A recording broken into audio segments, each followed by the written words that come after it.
it is so possible for children to thrive through divorce. Even if things are a bit tricky, it's so possible for them to thrive if they're supported to process it in the right way. Our children need us to get this right for them 30% of the time in order for them to be able to Wow. process the divorce Oh, I correctly. love that So, stat. yeah. Yeah.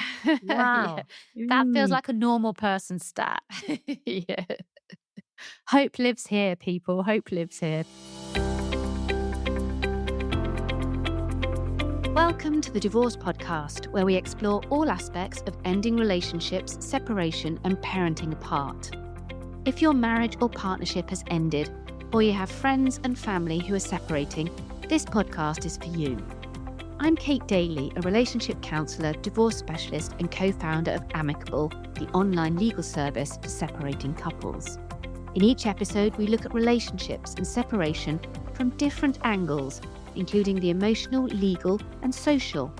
I'm joined by experts and special guests who share their own unique stories, experience, and tips, with the goal of helping people end relationships in a kinder and better way. If you've ever worried your separation is affecting your children, or wondered whether you're doing enough to keep them okay, then this episode is for you. I'm joined by Hannah Strong, a therapist, separated mum, and founder of My Thriving Child. And we have a really honest and reassuring conversation about just how to support your children. And not just through that first difficult conversation, but throughout their entire childhood. If you loved this episode, then please subscribe and rate us on your preferred listening platform. Welcome, Hannah. Thank you so much. Happy to be here. Oh, it's lovely to see you. Thank you for joining us. I'm really interested to hear your story today of what it's like to be both professionally involved and personally involved as a separated mum. And let's start there, shall we? Tell us a little bit about your personal story and how you found it navigating that story, as I say, as a mum and as a professional as well.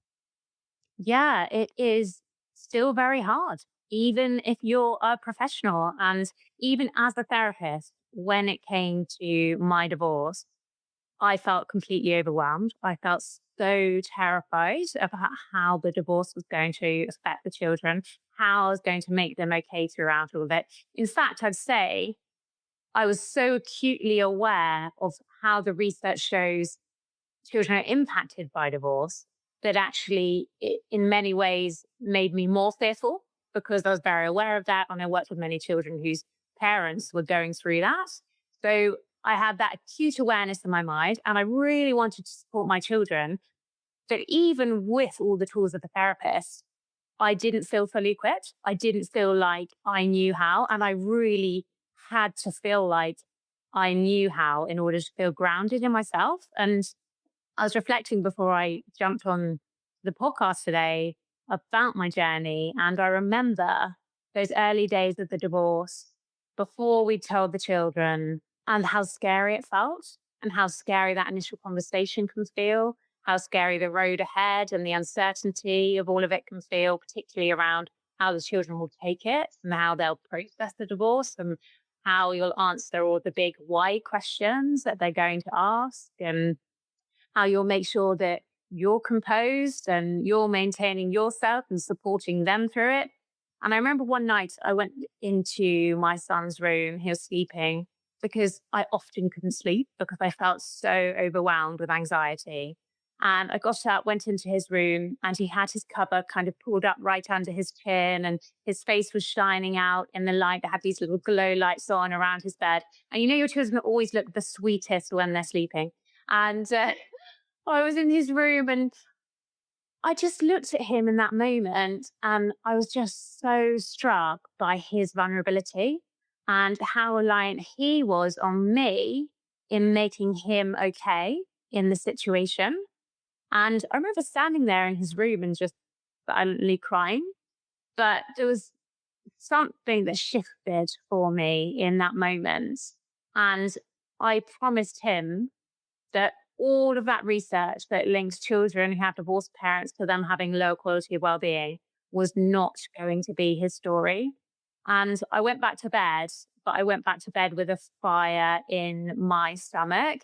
And when I woke up, literally everything changed. So I spent every child free hour I could putting together all of the research I could find on divorce, how it affects children, child brain development, attachment theory, and pulled together essentially this framework that I was pretty sure in my gut, but also grounded in research, was going to look at those wounds. So basically, emotional, psychological wounds that we know are caused in children through divorce, and was going to help them heal those.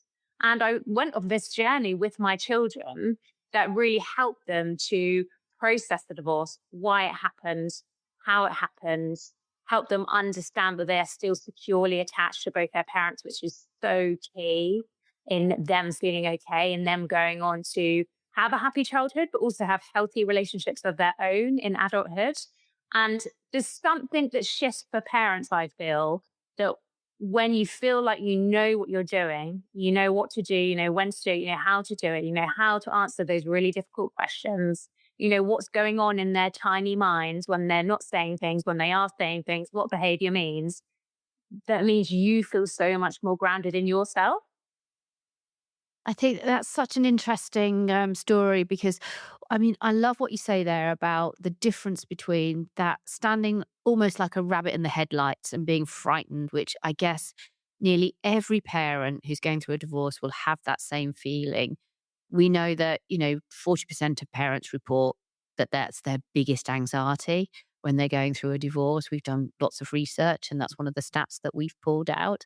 So it's such a big burden for parents. But actually, what you've just said is so hopeful because what you're saying is it's not the divorce itself, it's the way in which you go about it. And there are things that you can do that will protect your children and not just make them okay, but will allow them to thrive. And I think if there is a hopeful message from this podcast, it has to be that. It has to be that you can do things about it. So listen on, dear listener, because there are going to be some tips later on what sort of things you can do to help protect your children and allow them to thrive in this circumstance. I'm super interested then to unpack a bit more about your framework. So I said in the intro, you've pulled together not just the science, but the practical experience. And that example you've just talked about standing in your son's room, fearful before bed, waking up feeling, okay, I have got tools in my bag here that I can deploy and use for their benefit. Talk us through the framework you developed after that night of realization. Really good question. I think one of the things I heard time and time again, and I do still hear time and time again, is that kids are resilient.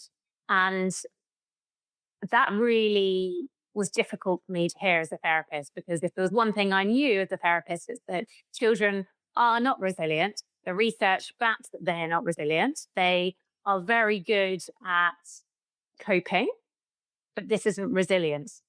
And actually, the research shows us that resilient, in fact, the coining phrase to come out of all of the resiliency research is resilience in children isn't magic, it's made.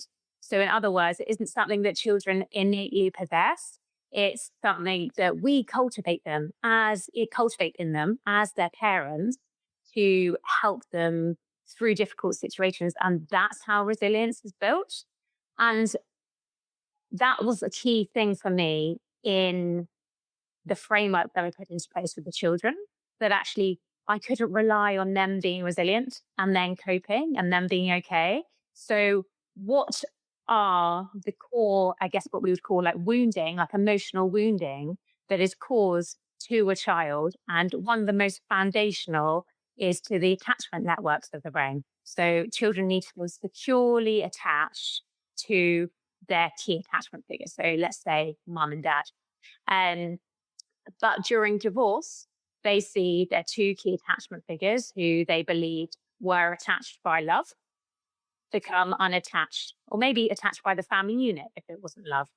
And in the subconscious parts of their brain that is always scanning to see whether they are securely attached, they're asking themselves the question, okay, so the love between, say, my mum and dad or my two key catchment figures can break.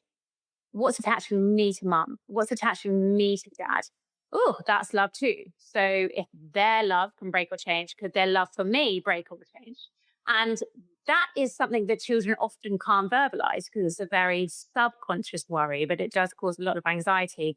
And that is one of the most fundamental things that has to be got right first in the mind of a child so they can very cognitively understand that the type of love is different. So the mum and dad love, or the mum and mum, or dad and dad love is different to a child and parent love. And so them cognitively understanding that, but also us as parents being able to look out for any signs that our child might be struggling with that attachment. And so what we want is for our child to be able to come into close proximity to us, either emotionally or physically. So that could look like them asking big questions, emotionally opening up, even just sitting with us or cuddling with us. And they have the ability to separate themselves from us as their parents. And they know that they are okay when they're away from us. And they know that we are okay when we are away from them. And if they can come in and out of that emotional closeness with their parent, that's what we call secure attachment. But sometimes during divorce, because it directly disrupts the attachment networks in the brain, we can start to see one or two things playing out, and maybe both playing out in different areas. And one can be a bit of an anxious attachment, where maybe the child feels like they're really clinging to one or even both parents more than they were before. And this might be because they're not sure whether they're okay or securely attached when they move away from that parent, or they're not sure whether that parent is okay when they decide to move away from them. Or we can see a bit more of an avoidance attachment start to play out. And that is when, say, a child might avoid certain subjects. So a parent might say, "Are you okay? How are you feeling about the divorce?" "Yep, I'm fine." "Oh, don't talk about it." Or maybe they're avoiding going to a certain parent's house. And you can see that avoidant attachment start to play out. But the amazing thing is about the neuroscience is that it is possible for children, even if they're super anxiously attached, even if they're very avoidantly attached, to be supported to come to this place of secure attachment with both of their parents. And children only need a secure attachment with one of their parents in order for their brain to understand what secure attachment looks like. So to be wired towards secure attachment. That doesn't mean, oh, well, we'll just work on them having secure attachment with one parent, ideally both. But even if there is a tricky dynamic, as long as they have that with one parent, the research shows us that child can be secure. So I think I'm probably getting a bit off topic here, but within the framework, I say attachment is the absolute foundational. And then from there, children's brains start to look for their need for certainty, both practical and emotional.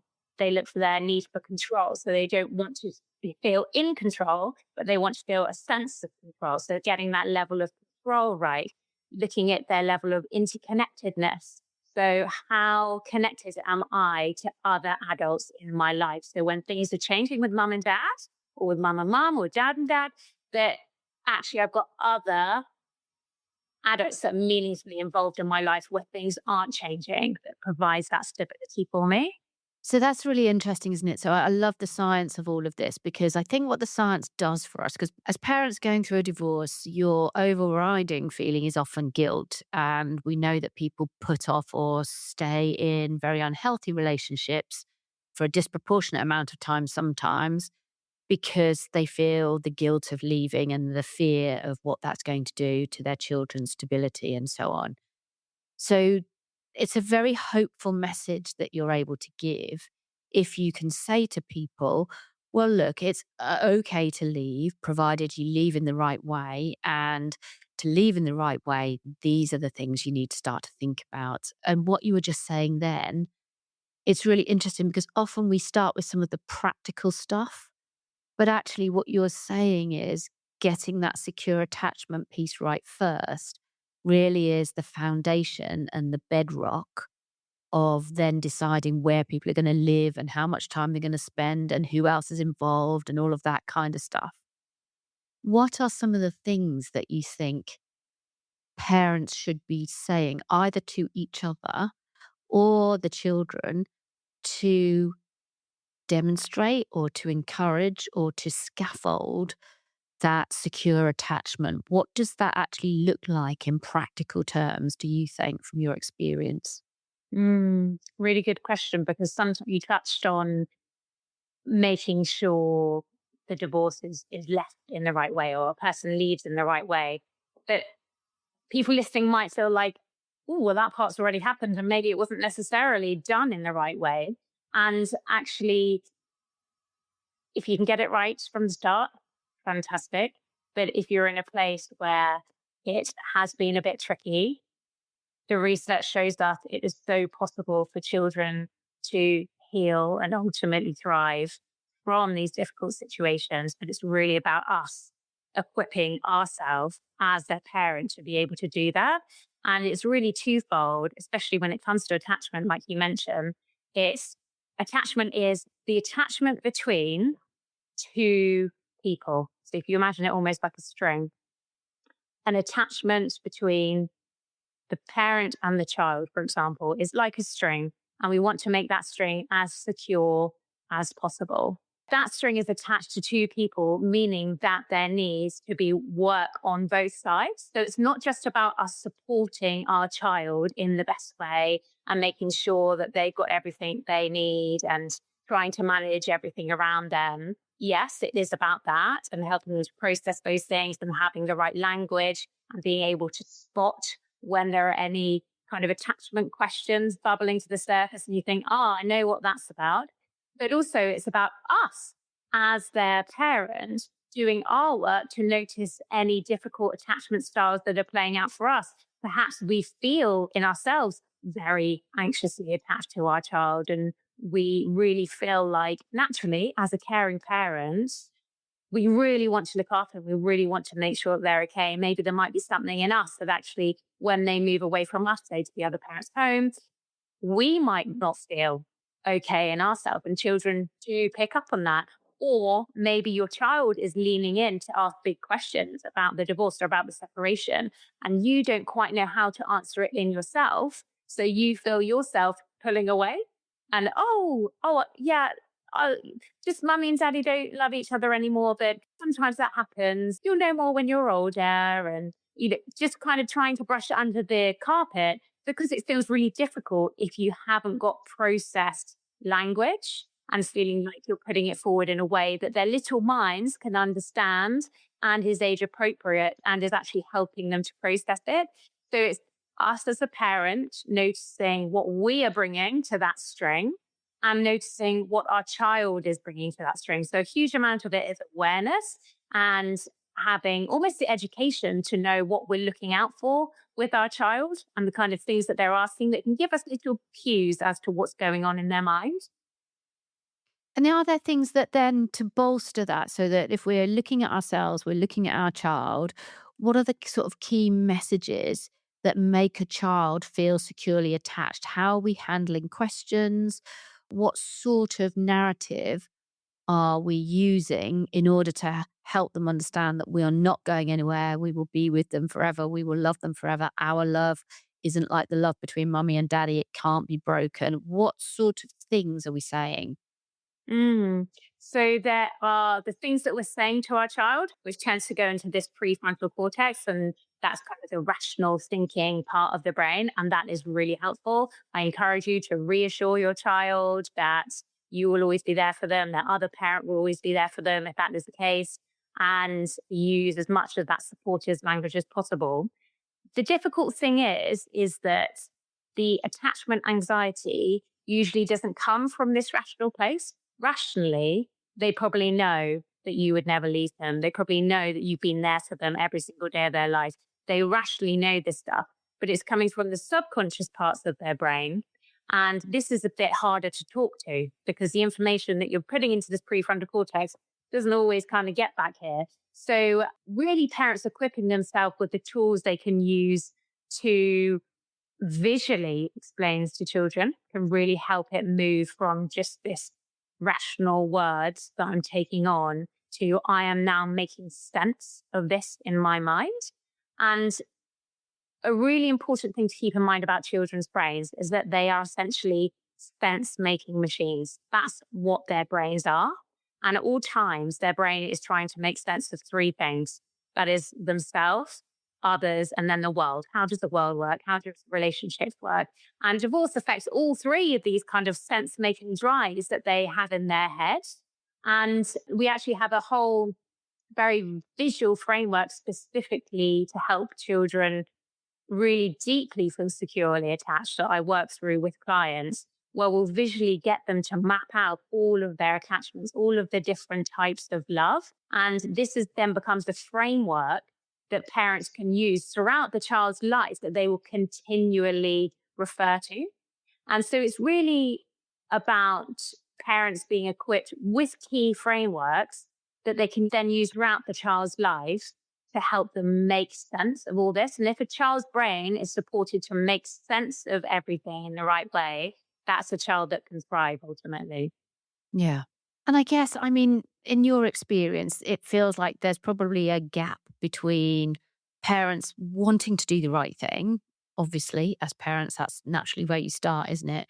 And actually knowing what to do day to day. So, how do you work with people to get those? These are the small things that you can do each day. What sort of things are you helping parents do? Mm. It really is first understanding the brain of their child and what the research shows us are the core kind of emotional wounds that are caused by divorce. And then also looking at their child as an individual. So if people have more than one child, Yeah, they often get lumped together, don't they? Yeah. yeah, yeah. And actually, they're all individuals. And one child might react very anxiously to the divorce. One might brush it off and say, no, I'm fine. And they all have very different reactions to the same thing happening. And so we want to look at what the research gives us as a foundation that we can see as patterns across all children, but then also hold each child as an individual, looking at their core needs. And some children are more susceptible to be anxious. Some children are more susceptible to pushing everything down and putting a smile on their face and being little people pleasers. And the way we work with different children is different because children need different things. And so often people come to me and they almost want this silver bullet. If I say this thing or I do this thing, then everything will be okay. And there is that in some ways, which is if you understand what the research says your children need, and you understand deeply who your children are, and you understand your own stuff and what you are bringing to this, that is the silver bullet. But it's not as simple as say this thing and then it will all be okay. So when you talk about the research and what the research says, what specifically are you meaning? So what does the research say? That obviously, one of the things that we try and help parents with is the importance of not demonizing the other parent, whatever's gone on between you, an attack on the other parent because the children are half of each of you is going to be an attack on them and they will interpret it in that way. And so, as you say, sometimes they're not able to verbalize it in quite that way, but subconsciously, that's kind of what's happening for them. So, what are some of the key research findings about what the best way of handling divorce and separation is? Really good question. So we have the needs of the child at the center of this. And then we have the needs of or the experiences of each of the grown-ups who are in this situation. And quite often, all of it can kind of become enmeshed all together. And that can be really difficult. And really, it's about processing. So it's about the parents being able to process their own stuff around the separation so they can clearly box that in a different box to the needs of their child. And that is the key thing that makes all of the difference. You, as a parent, being able to process your own emotions, your own things. And it's so valid. All of that is so, so valid. It's not about squashing it down. It's not about masking it. It's so valid, but it's about finding a container where you can process that, say with a therapist, with someone trusted.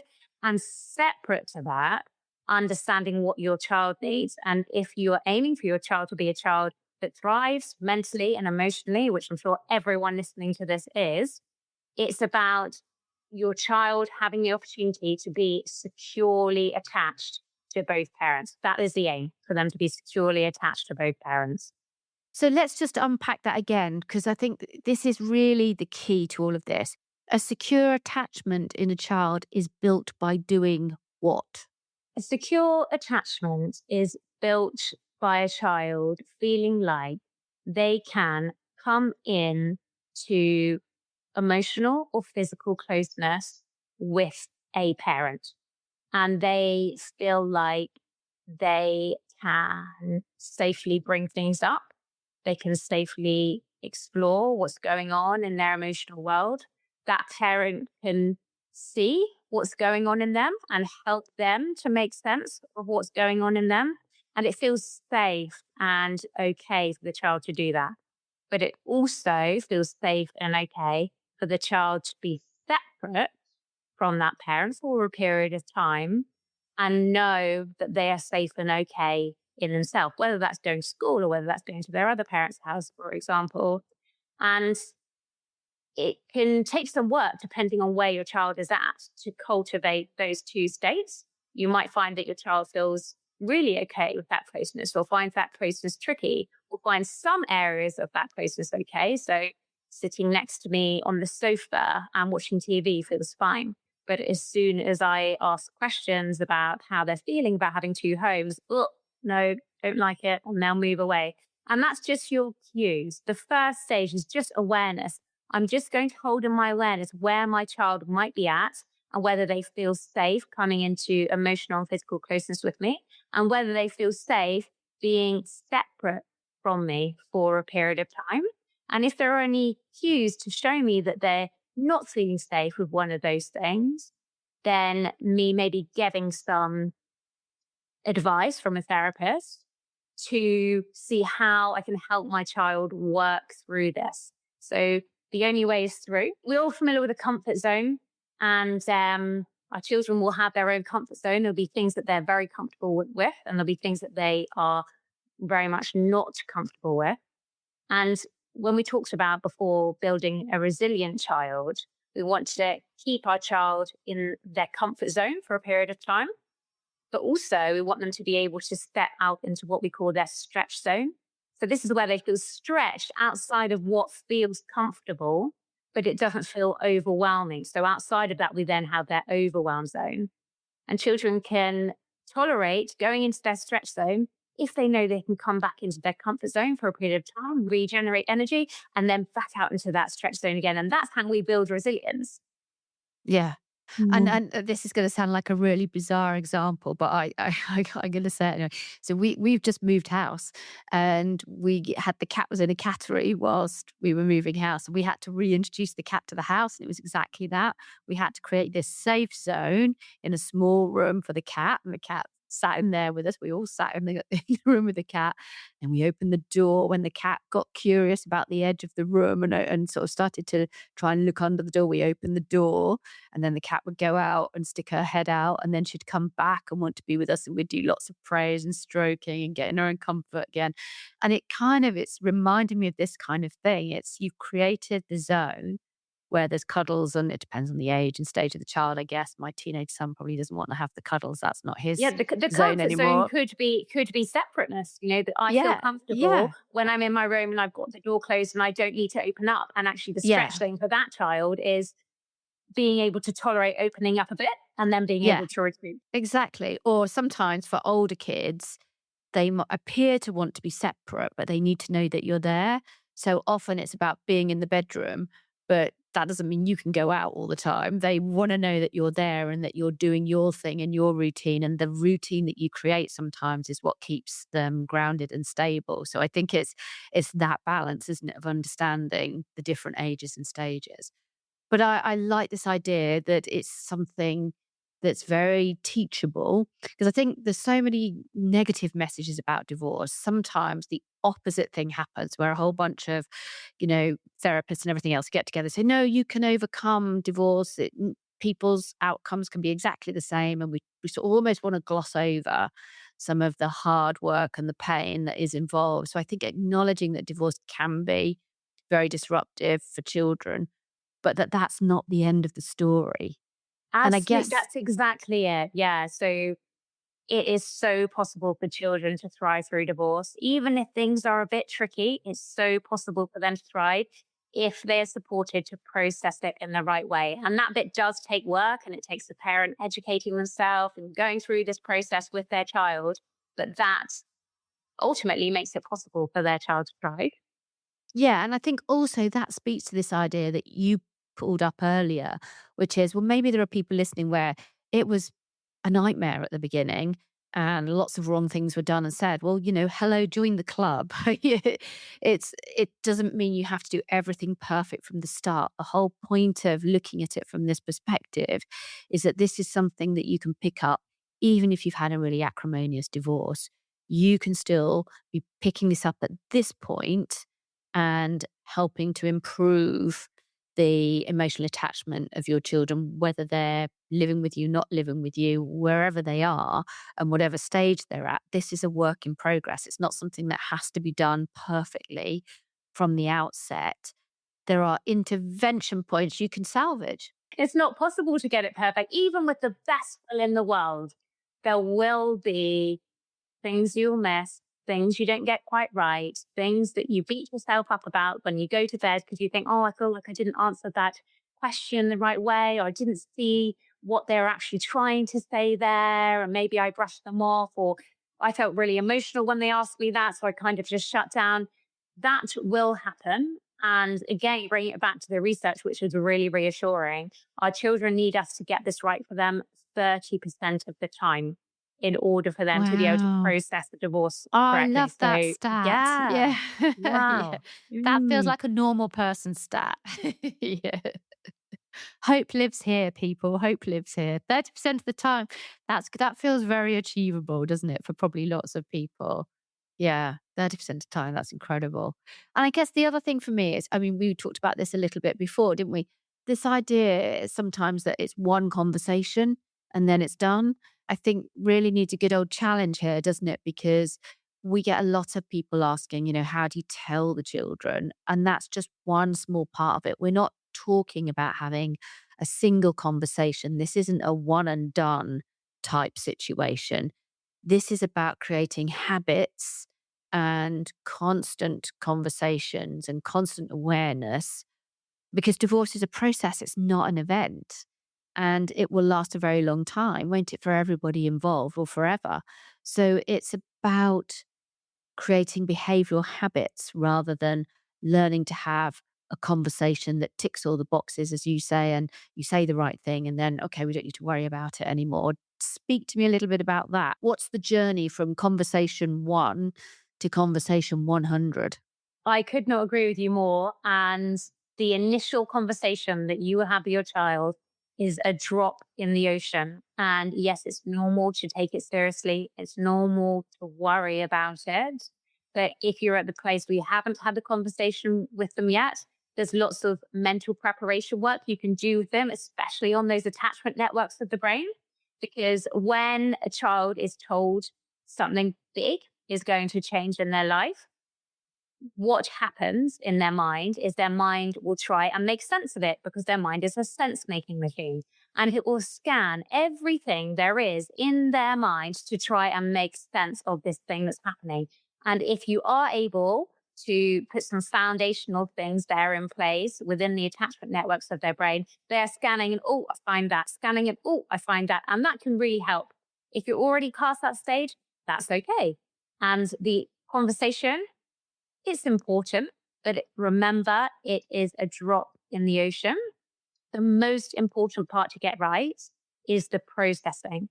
And the processing of the divorce will last for your children's entire childhood and likely into their adulthood too. That doesn't mean they're going to lay awake every night thinking about this and trying to understand this for the rest of their life. It absolutely does not mean that. But it means throughout the different ages and stages of their life, as their mind and comprehension of the world is expanding, they will have different questions. They will wonder about different things. And as their minds are sense making machines, they will be trying to make sense of different things at different stages. So, for example, if you have very young children in nursery, by the time they get to roughly age 4, they will start to be more aware of their peers and they'll see, oh, okay, they've got two parents in the home and oh, they just live with one of their parents. And they will start to see what their life is like in comparison to another person's life. And then that will bring up questions for them and things that they need to process. We skip forward a few years to the teen years where what relationships mean, romantic relationships, becomes much more meaningful to their brain at that time. And their brain is going through a huge sense making process within those teen years around romantic relationships. And actually, they've seen their two key attachment figures not be able to maintain this healthy, functioning romantic relationship. And okay, if I'm 50% of one parent and 50% of the other parent, am I able to have a healthy functioning relationship? What is healthy functioning relationship? And all of these questions will be coming up for them. So being aware of the different ages and stages is helpful, and having the language to be able to explain to your children in a way that helps them to process the breakdown of your relationship, crucially, in a way that's free of blame and free of shame. And it might feel like there's blame or shame on one side or on both sides, but the children need to be able to understand the truth of a breakdown of relationship, but in a way that the research would support makes sense to the developing mind of a child. So very visual is helpful, helps with that sense making process. And we have whole frameworks mapped out for this, which makes such a huge difference to children, but in a way it's free of blame and free of shame. And that can be really tricky for parents if it does feel like there's blame or shame on one or either side, to be able to have the language to explain this really kind of grown up adult stuff in a way that's based on needs and values of people rather than they did this or they didn't do this, for example. Yeah. The blame and shame thing is huge because if we can move away from divorce being a narrative around blame and shame, then obviously that allows us as the parents to process, which in turn allows the children to process. And that's what breaks this cycle of it all being a big disaster that snowballs or it being seen as that way in that way. So I think that it just shows even more the importance of changing the narrative around divorce and separation. And I think whenever you try and do that, you get a whole bunch of people saying, "Oh, you're promoting divorce as a lifestyle choice," and it's nothing to do with that. It's about giving people the space to process and to make sense of what's happened. It's not making a judgment, and it's not saying that, "Oh, everybody should leave relationships the minute they get tough." But it's allowing people to have that time and space to process what's happened so that they can then parent their children. And that seems so fundamental. And helping their children to process what's happened so their children can understand what healthy relationship is. So one of the biggest gifts we can give our children throughout divorce is helping them to understand what healthy relationship is, which essentially is two people coming together who really deeply understand who they are as individuals. They understand their needs and they understand their values.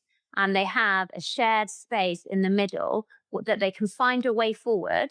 That the language I use the children is finding a way forward that is good for you, good for me, and good for everyone. And if we can find a way forward that's good in that way, so basically meets my needs and values, meets your needs and values with some healthy compromise, then that is essentially a healthy relationship. And for them to understand maybe where that balance just wasn't possible between mum and dad. Yeah. No, it's lovely.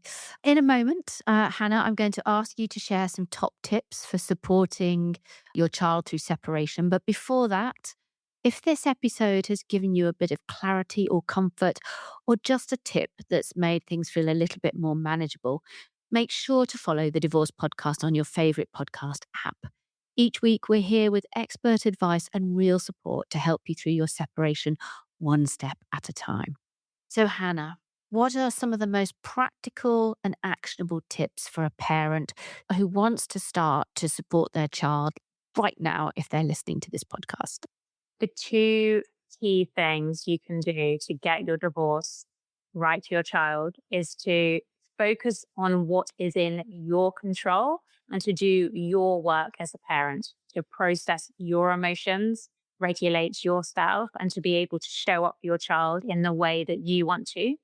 And the second thing is educating yourself on how divorce affects the child, what language you can use, what tools you can use. So when they come to you with these big why questions or these worries, or you see different behaviors, you know how to handle it and you feel confident and you know what you're doing. Those two things really are the things that make all the difference to children going through divorce. But to be honest, parents too.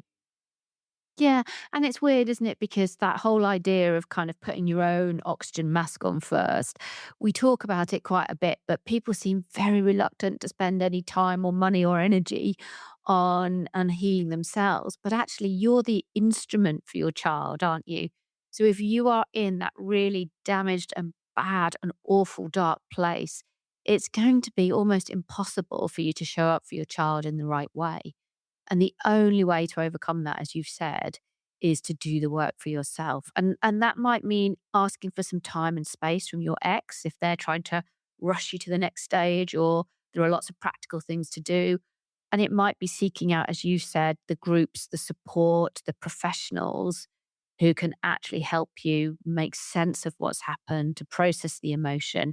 And that's what allows you to show up for your child. So it all sounds so straightforward when we talk about it like this, and I know how hard it is, and a bit of me is sitting here thinking, "Oh, do as I say, not as I do," kind of thing. Because I definitely am not holding my hands up to being somebody who navigated their divorce and separation well, and that undoubtedly had and has an impact on my children. So I'm not trying to be glib by saying this, but I just think it is really important to remind people that that is the starting point, isn't it? That's the starting point. But also, I would like people to walk away from this feeling hopeful rather than full of guilt, because I feel like I didn't get it right from the start. And wherever you are at, whether you're thinking about separating, whether you're in the process of it, whether you're 5 years down the line, 10 years down the line, whether your children are now grown up, if you understand these kind of emotional wounds that are caused by divorce, this can be worked on and healed at any stage. Attachment can be worked on and healed at any stage. So it is still so in your control as a parent to show up as the parent you want to be from this point forward. Exactly. Where can people find out more information about you and about, oh, definitely your visual framework, which I'm super interested in? I have a website called mythrivingchild.co. You can also follow me on Instagram, which is Hannah_strong_therapist. And you're welcome to drop me a DM, message me. I try to come back to as many of them as I can, as that personal touch can really help you to understand your specific child in your specific situation. Brilliant. Thank you for that. And of course, we'll put all your details in the show notes as well. Now, if you're looking for more general separation and co parenting support, you can visit amicable.co.uk, where you can explore our free resources or book a free advice consultation. And you can find me on LinkedIn and Insta, and you can hear about new podcast episodes by subscribing for updates and visiting thedivorcepodcast.com, or you can find us on your favorite listening platform. Don't forget as well, we would love to hear from you. Please share your questions on divorce and separation and co parenting with us at hello@amicable.co.uk, because that helps us pick new guests and they might even just be the topic of a future episode as well. So please do get in touch. You can also join our subscription platform, Amicable Space, where you'll find our community forum, a safe place to ask questions and anything through separation, co-parenting and divorce.